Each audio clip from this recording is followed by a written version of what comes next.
ഖുർആൻ ആസ്വാദനം 2-ാം അധ്യായം സൂറത്തുൽ ബഖറ 38-ാമത്തെ ആയത്ത്.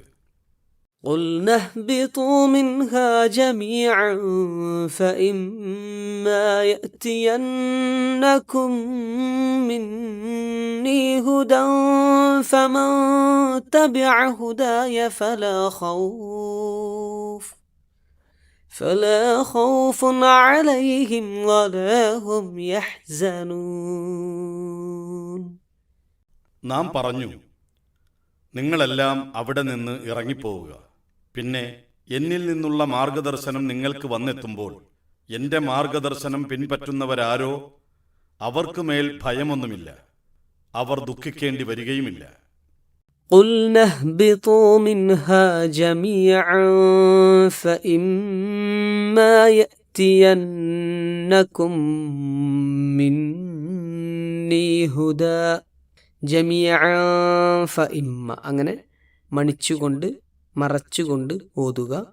ഫഇമ്മ മീമിന് ഷദ്ദുണ്ട്, ഗുന്ന ചെയ്യുക. യഅ്തിയന്ന അവിടെ നൂനിന് ഷദ്ദുണ്ട്, ഗുന്ന ചെയ്യുക. യഅ്തിയന്നകും മിന്നി രണ്ട് സ്ഥലത്ത്, ഒന്ന് മീമിലേക്ക് കൂട്ടിച്ചേർത്തതുകൊണ്ട് അവിടെ മണിക്കേണ്ടതുണ്ട്. അതോടൊപ്പം നൂനിന് ഷദ്ദ് വന്നതുകൊണ്ട് അവിടെയും ഗുന്ന ചെയ്ത് മണിക്കേണ്ടതുണ്ട്. യഅ്തിയന്നകും മിന്നി ഹുദൻ ഫമൻ തബിഅ ഹുദൻ ഫമൻ അവിടെ അങ്ങനെ മണിച്ചുകൊണ്ട് മറച്ചുകൊണ്ടാണ്. അതുപോലെ തന്നെ ഫമൻ തബിഅ ഈ രണ്ട് സ്ഥലങ്ങളിലും സെയിം നിയമമാണ് ഉള്ളത്. فلا خوف عليهم ولا هم يحزنون മണിക്കാതെ വ്യക്തമായിക്കൊണ്ടാണ് ഫലാ ഖൗഫുൻ അലൈഹിം എന്ന ഭാഗത്ത് ഓതാനുള്ളത്. ആദി മാതാപിതാക്കളോട് സ്വർഗത്തിൽ നിന്ന് ഇറങ്ങിപ്പോകാനുള്ള അള്ളാഹുവിൻ്റെ കൽപ്പനയെപ്പറ്റി 36-ാമത്തെ വചനത്തിൽ പരാമർശിച്ചതാണ്. ഇവിടെ വീണ്ടും അത് എടുത്തു പറഞ്ഞിരിക്കുന്നത് എന്തിനായിരിക്കും? ഒരു പരീക്ഷണമെന്ന നിലയിൽ സ്വർഗത്തിൽ താമസിപ്പിച്ചിരുന്ന ആദമിനും ഹവ്വയ്ക്കും പറ്റിയ തെറ്റിന്റെ ഫലമായി അവർക്ക് സ്വർഗത്തിൽ നിന്ന് പുറത്തു പോരേണ്ടി വന്നു. അവരുടെ അനുസരണക്കേടിനുള്ള പ്രായശ്ചിത്തമെന്ന നിലയിൽ അവർ ആത്മാർത്ഥമായി പശ്ചാത്തപിച്ചു. പശ്ചാത്താപ വചനങ്ങളടക്കം പഠിപ്പിച്ചു കൊടുത്തുകൊണ്ട് സ്നേഹനിധിയായ അള്ളാഹു അവരെ സഹായിച്ചു. 36-ാമത്തെ വചനത്തിൽ പ്രതിപാദിച്ച പുറത്താക്കൽ എന്തിനു വേണ്ടിയായിരുന്നുവോ അതിനുള്ള പരിഹാരത്തെക്കുറിച്ച് 37-ാമത്തെ വചനത്തിൽ പറഞ്ഞതോടെ ആ വിഷയം അവസാനിച്ചു. ചെയ്തുപോയ തിന്മയുടെ ഭാരം പേറിയല്ല അവർ ഭൂമിയിലേക്ക് നിയോഗിക്കപ്പെട്ടത്, നിഷ്കളങ്കരായ മനുഷ്യരായാണ്. സ്വർഗത്തിലെ അനുസരണക്കേടിന്റെ ഫലം അവർ അനുഭവിച്ചു കഴിഞ്ഞു. അതിനുള്ള പ്രായശ്ചിത്തവും അവർ ചെയ്തു കഴിഞ്ഞു. അതോടെ ആ പുറത്താക്കലുമായി ബന്ധപ്പെട്ട വിഷയങ്ങൾ അവസാനിച്ചു. അവരുടെ പശ്ചാത്താപം ചെയ്ത തെറ്റിനുള്ള പ്രായശ്ചിത്തമായി തീർന്നത് അള്ളാഹു റഹീമും തവ്വാബുമായതിനാലാണ് എന്നുകൂടി പറഞ്ഞതോടെ ആദി പാപവുമായി ബന്ധപ്പെട്ട എല്ലാ വിഷയങ്ങളും അവസാനിച്ചു. അശുദ്ധരായല്ല, വിശുദ്ധരായാണ് ആദി മാതാപിതാക്കൾ ഭൂമിയിലേക്ക് നിയോഗിക്കപ്പെട്ടത് എന്ന സത്യം 37-ാമത്തെ വചനം കഴിയുന്നതോടെ അനുവാചകർക്ക് ബോധ്യമാകുന്നു. പശ്ചാത്താപത്തിലൂടെ ചെയ്ത തെറ്റിനുള്ള പ്രായശ്ചിത്തമായി എന്ന് പറയുമ്പോഴും ഒരു ചോദ്യം അവശേഷിക്കുന്നു. സ്വർഗത്തിൽ നിന്ന് പുറത്താക്കപ്പെട്ടവർക്ക് ഇനി അങ്ങോട്ട് പ്രവേശനം സാധ്യമാകുമോ എന്ന ചോദ്യം. ആ ചോദ്യത്തിനുള്ള ഉത്തരമാണ് 38-ാം വചനത്തിലുള്ളത്. പ്രസ്തുത ഉത്തരത്തിന്റെ തുടക്കമായാണ് സ്വർഗത്തിൽ നിന്നും പുറത്താക്കിയതിനെക്കുറിച്ച് വീണ്ടും പറഞ്ഞിരിക്കുന്നത്. നിങ്ങളിൽ ചിലർ മറ്റു ചിലർക്ക് ശത്രുക്കളാണ് എന്ന് ഭൂമിയിലേക്ക് പുറത്താക്കപ്പെട്ട ആദി മാതാപിതാക്കളോട് നേരത്തെ തന്നെ അള്ളാഹു മുന്നറിയിപ്പ് നൽകിയിട്ടുണ്ട്. മനുഷ്യരോട് ശത്രുത പ്രഖ്യാപിച്ച ഇബ്ലീസും അവന്റെ അനുയായികളായ പിഴച്ച ജിന്നുകളും അവരുടെ പണിയാളുകളായ അക്രമികളായ മനുഷ്യരും വ്യാപൃതരാവുക മനുഷ്യരെ പടച്ചവന്റെ ശത്രുക്കളാക്കി തീർക്കുന്നതിനും മനുഷ്യർ തമ്മിലുള്ള ശത്രുതയെ ആളിക്കത്തിക്കുവാനുമാണ്. ഈ ശത്രുതകളാണ് മനുഷ്യർക്ക് ദുഃഖവും ഭയവും ഉണ്ടാകുന്നതിനുള്ള ആത്യന്തികമായ കാരണം. അവയിൽ നിന്ന് മോചനം നേടിയാലാണ് മനുഷ്യർക്ക് സംതൃപ്തമായ ജീവിതം നയിക്കാനാവുക. ആ രംഗത്തുള്ള കരുണാനിധിയായ പടച്ചവന്റെ കാരുണ്യ പ്രകടനമാണ് ഈ ആയത്തിൽ നാം കാണുന്നത്. ദുഃഖവും ഭയവും ഒന്നും ദുരിതത്തിലേക്ക് നയിക്കാതെ സംതൃപ്തവും സമാധാനപൂർണവുമായി ജീവിക്കുവാൻ ആവശ്യമായ മാർഗദർശനം നൽകാമെന്ന അള്ളാഹുവിന്റെ വാഗ്ദാനം അവന്റെ മഹാകാരുണ്യത്തെ അടയാളപ്പെടുത്തുന്നു.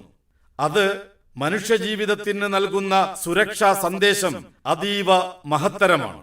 എന്നിൽ നിന്നുള്ള മാർഗദർശനം നിങ്ങൾക്ക് വന്നെത്തുമ്പോൾ എന്റെ മാർഗദർശനം പിൻപറ്റുന്നവരാരോ അവർക്ക് മേൽ ഭയമൊന്നുമില്ല, അവർ ദുഃഖിക്കേണ്ടി വരികയുമില്ല എന്ന ആദി മാതാപിതാക്കളോടുള്ള ദൈവിക വാഗ്ദാനം നൽകുന്ന സമാധാനവും സംതൃപ്തിയും ചെറുതൊന്നുമല്ല. ഈ വാഗ്ദാനത്തിന്റെ പാലനമാണ് പ്രവാചകന്മാരുടെ നിയോഗത്തിലൂടെ അള്ളാഹു നിർവഹിച്ചു വന്നത്. എല്ലാ സമുദായങ്ങളിലേക്കും മാർഗദർശികൾ ഉണ്ടായിട്ടുണ്ടെന്നും 13-ാം അധ്യായം 7-ാം വചനം, മുന്നറിയിപ്പുകാരുടെ നിയോഗമുണ്ടാവാത്ത സമുദായങ്ങളൊന്നും ഉണ്ടായിട്ടില്ലെന്നും 35-ാം അധ്യായം 24-ാം വചനം ഖുർആൻ പറയുമ്പോൾ ചരിത്രത്തിലുടനീളമുണ്ടായിട്ടുള്ള ഈ ദൈവിക വാഗ്ദാനത്തിന്റെ പാലനത്തെക്കുറിച്ച് അറിവാണ് പങ്കുവെക്കപ്പെടുന്നത്. അള്ളാഹുവിൽ നിന്നുള്ള മാർഗദർശനമാണ് ഈ ദൈവദൂതന്മാരെല്ലാം തങ്ങൾ നിയോഗിക്കപ്പെട്ട സമുദായങ്ങൾക്ക് മുന്നിൽ വെച്ചത്. ഭയവും ദുഃഖവും മൂലമുള്ള നിരാശയും ദുരിതവും പേറാതെയുള്ള ജീവിതം ഭൂമിയിൽ നയിക്കുന്നതെങ്ങനെ എന്ന മാർഗദർശനം, അശേഷം ഭയവും ദുഃഖവുമില്ലാത്ത ശാശ്വത ജീവിതത്തിന് അർഹരാകുവാൻ എങ്ങനെ കഴിയുമെന്ന മാർഗദർശനം, പരീക്ഷണത്തിൽ പരാജയപ്പെട്ടതിനാൽ ആദി മാതാപിതാക്കൾക്ക് നഷ്ടമായി തീർന്ന തങ്ങളുടെ മൂലസൃഷ്ടി നടന്ന സ്വർഗത്തിലേക്ക് എങ്ങനെ പുനർപ്രവേശനം സാധ്യമാകുമെന്ന മാർഗദർശനം. ഈ മാർഗദർശനമാണ് ചരിത്രത്തെ ചലിപ്പിച്ചുകൊണ്ടിരുന്നിട്ടുള്ളത്. ഈ മാർഗദർശനത്തെ അവഗണിക്കുകയും അവമതിക്കുകയും ചെയ്യുന്നവരാണ് ദുഃഖങ്ങൾക്കും ഭയത്തിനുമെല്ലാം നിമിത്തമായ ചെയ്തികളിലൂടെ മാനവരാശിക്ക് ദുരന്തങ്ങൾ സംഭാവന ചെയ്തു പോന്നിട്ടുള്ളത്. ഇന്നും ലോകത്ത് നടക്കുന്ന ദുരിതങ്ങളും ദുഃഖങ്ങളും ഉണ്ടാവുന്നത് ദൈവിക മാർഗദർശനത്തെ അവഗണിക്കുന്നത് കൊണ്ട് തന്നെ. പൂർണ്ണമായ അർത്ഥത്തിൽ ഭയവും ദുഃഖവുമില്ലാത്ത ജീവിതം സാധ്യമാവുക സ്വർഗത്തിൽ വെച്ചാണ്. സ്വർഗീയ ജീവിതം നേടിയെടുക്കാനാവുക അള്ളാഹുവിന്റെ മാർഗദർശനങ്ങൾ പ്രകാരം ഇവിടെ ജീവിക്കുമ്പോഴാണ്. അതേ മാർഗദർശനങ്ങൾ വഴി ഭൂമിയിൽ വെച്ചും ജീവിതം ദുരിതമയമാക്കുന്ന തരത്തിലുള്ള ഭയത്തിൽ നിന്നും നിരാശയിൽ ആപതിപ്പിക്കുന്ന ദുഃഖത്തിൽ നിന്നും മുക്തമായ മനസ്സ് നേടിയെടുക്കാനാവും.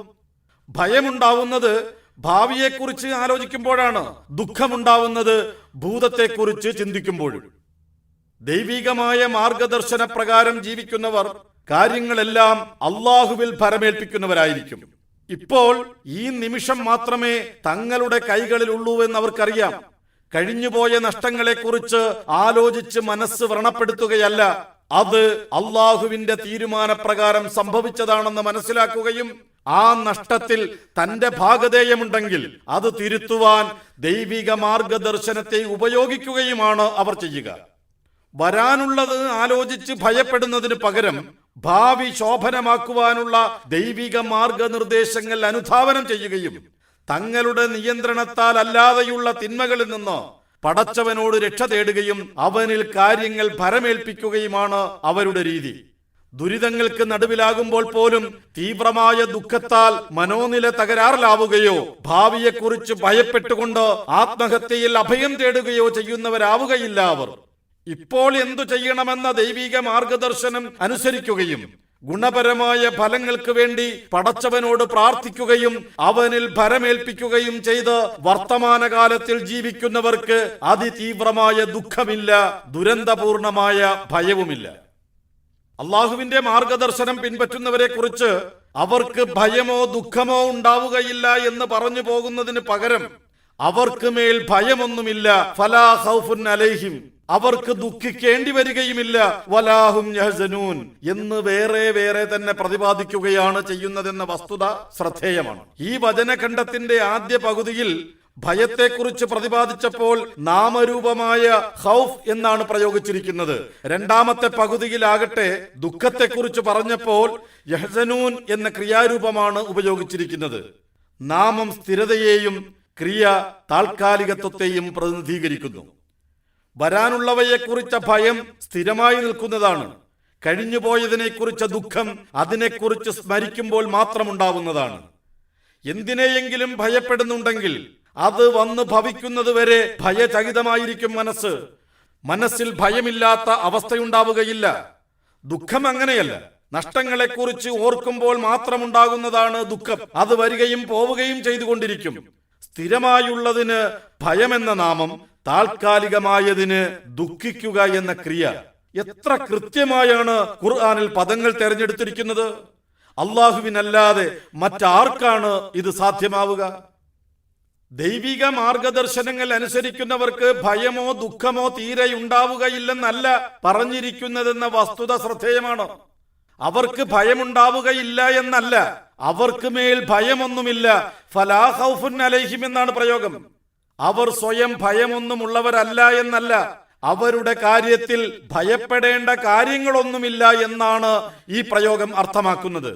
സത്യവിശ്വാസികളെ കുറിച്ച്, അള്ളാഹുവെ കുറിച്ച് പറയപ്പെട്ടാൽ ഹൃദയങ്ങൾ പേടിച്ച് നടുങ്ങുന്നവരാണവർ.